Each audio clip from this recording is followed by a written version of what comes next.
Their pride prevented them from recognizing the one man uniquely suited to lead them. Obsessed with protecting a respectable self-image, they failed to understand that their political savior had been staring in front of them all along in both 2016 and 2020. He wasn't there to destroy the system. He was there to put it on steroids. And as he passed massive corporate tax cuts and slashed the regulations that held their wealth in check, the capitalists began to slowly realize the truth. The man they rejected for being too crude was the only man capable of destroying the socialistic disease plaguing America. So great was Trump's political influence that he gave the very people the capitalists privately despised a reason to defend them.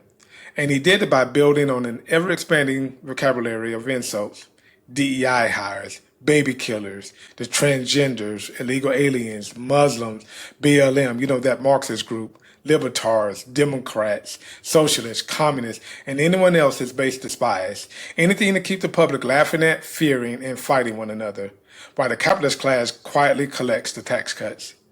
To conservative Christians, he'd offered himself as a protector.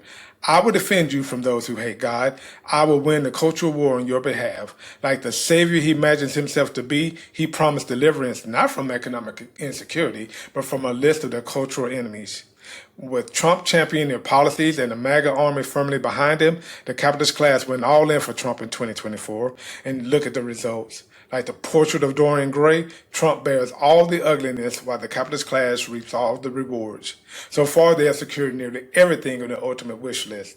Permanent tax cuts, locking in massive wealth transfers at the top, the privatization of space and AI, billions in federal funding funneled to tech billionaires while rolling back the regulations that keep those technologies safe for the public, resource extraction, the brazen willingness to leverage the U.S. military to secure oil and resources in foreign nations, treating the armed forces like private security for multinational corporations, the debt shift, a massive shift of the burden for paying down a national debt that's hurtling towards $40 trillion directly onto the backs of the working class, the attack on voting, a systemic assault on the democratic process itself. Because if you want to prevent the working class from using government to demand a fair share, you have to destroy the one mechanism that makes that socialistic nonsense possible: the right to vote.